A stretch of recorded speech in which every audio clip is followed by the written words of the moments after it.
കെവിന്റെ dead body back യാർഡിൽ നിന്ന് കണ്ടെത്തി. അവൻ ബാർബിക്യൂ ഉണ്ടാക്കുന്ന നേരത്തായിരുന്നു ആക്രമണം എന്ന് മനസ്സിലാക്കാം. ടെറ്റിയും മേഹുൽ സീൻ വന്ന് പരിശോധിച്ചപ്പോൾ 3 പേരെ സംശയമായി. കെവിന്റെ ഭാര്യയോട് ചോദിച്ചപ്പോൾ ഭാര്യ പറഞ്ഞു, ടൈലർ ആയിരിക്കും എന്റെ ഭർത്താവിനെ കൊന്നിട്ടുണ്ടാവുക. അവന്റെ ഷൂ എനിക്ക് ഗാർഡിൽ നിന്നാണ് കിട്ടിയത്. ടൈലർ പറഞ്ഞു, ഞാൻ രാത്രി കുറച്ച് ഡ്രിങ്ക്സ് കഴിച്ചിട്ടുണ്ടായിരുന്നു, അപ്പൊ എന്റെ ഷൂ നഷ്ടപ്പെട്ടതാകാം. പക്ഷെ ഞാനൊന്നല്ല കൊന്നത്, അവന്റെ ഭാര്യ ആയിരിക്കും കൊന്നത്. ഞാനിപ്പോ വന്നിട്ടേ ഉള്ളൂ.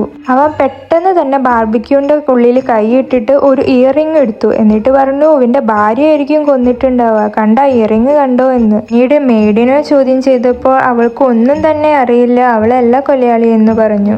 ഇത്രയെല്ലാം കേട്ട നിങ്ങൾ ഇനി കണ്ടുപിടിക്കൂ ആരായിരിക്കും ശരിയായ കൊലയാളിയെന്ന്. ഈ 3 പേരുടെ സംസാരം നമ്മൾ ശ്രദ്ധിച്ചു കഴിഞ്ഞാൽ മനസ്സിലാകും. ടൈലർ ആ സീനിലേക്ക് രാവിലെ വന്നിട്ടേ ഉള്ളൂ എന്ന് പറഞ്ഞെങ്കിലും പെട്ടെന്ന് തന്നെ ബാർബിക്യൂന്റെ ഉള്ളിൽ നിന്ന് ഇയറിംഗ് അവന് കിട്ടി. അതിനർത്ഥം അവൻ മുമ്പേ പ്ലാൻ ചെയ്ത് ഇയറിംഗും ബാർബിക്യൂവിൽ ഇവനായിരിക്കും വെച്ചിട്ടുണ്ടാവുക.